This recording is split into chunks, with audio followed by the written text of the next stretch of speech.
My name is Tom Mendola. I'm with Harmony and Health Foundation. We're looking for ways to make harmony in the world so that the world's a more peaceful place for everybody. After peace comes sustainability, and after that it's just good living, and that's kind of what we're doing here at Harmony and Health. But today we're here to talk about depression and contentment. And it really is about moving from depression to contentment. Um, Depression everywhere, every life. It's almost like part of the natural cycle of any human life these days, just because we're in such a whirlwind of evolution here. Go to any big city and whoa, cars come and go. There's red, there's green, there's stop, go. And we as human beings, we're really not built for that. That's more like if you're going to be a doodle in one of those movies or a pinball, you're going to live in a... We're human beings. We're like the deer and the coyote, and we really do better in nature. So the idea of depression, we come by it honestly, and there's no fault.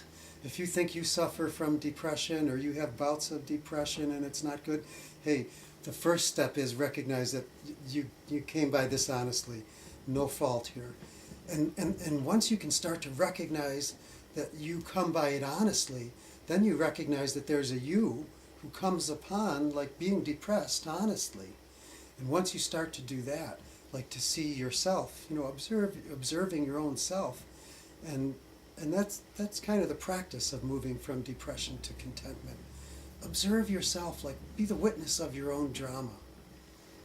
And this gets into consciousness. And if we look at it in one simple form that is like many others, just like the concept of God one is really very much like another. But here we'll use a model of consciousness, and we'll use the old Vedic way. Like there's 5 levels of consciousness. And when you're in depression, you're in one of those levels. You're in the manomaya kosha, where the mind and the emotions control, that controls, you. That's where your consciousness is.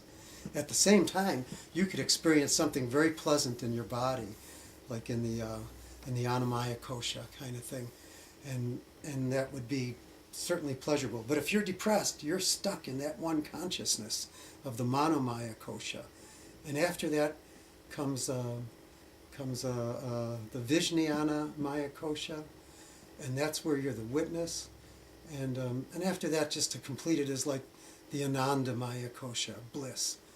And like if you look out at people or read about people or see people, you can see people in different states. You can recognize, if you know Paramahansa Yogananda, there's a human being kind of living in bliss. Or go back to the Buddha, people who find bliss or samadhi or nirvana.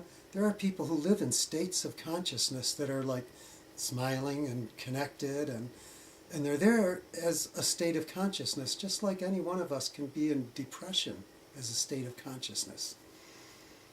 Now the good news is that we get to choose. The good news is we get to choose.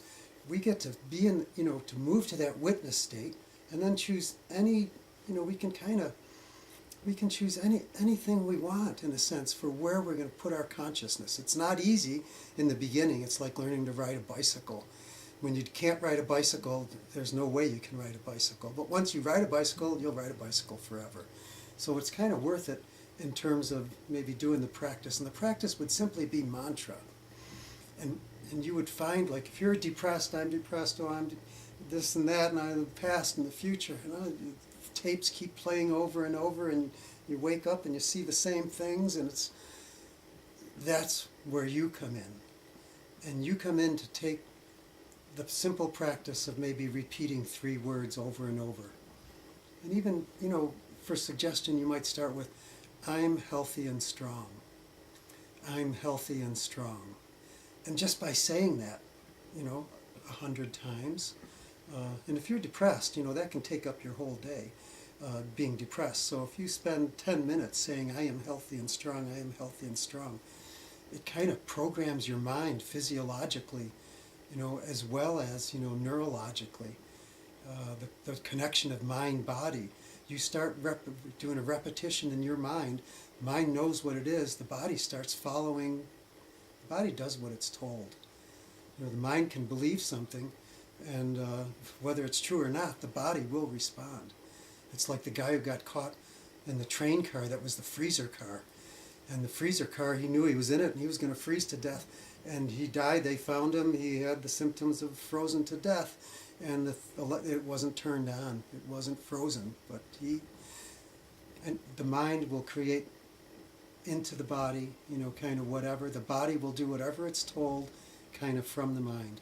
So if you say, I am healthy and strong, I am healthy and strong, I am healthy and strong, and then do japa mantra, whisper it, I am healthy and strong, and then do it silently, so it becomes a part of what's going around, and that's kind of the manomaya kosha, emotion and lower mind, mentality, dramas, ego. It's the realm of ego, and none of this is negative or bad. We're evolving beings. We come by all of this honestly, and it's easy enough to choose to incorporate a tool like a japa mantra, or to just take the position of the witness and practice watching yourself do what you do and watching what happens, and you can easily move from depression to contentment. And contentment is the basis of happiness. And from happiness, hey, we're back into sustainable community project here. Namaste.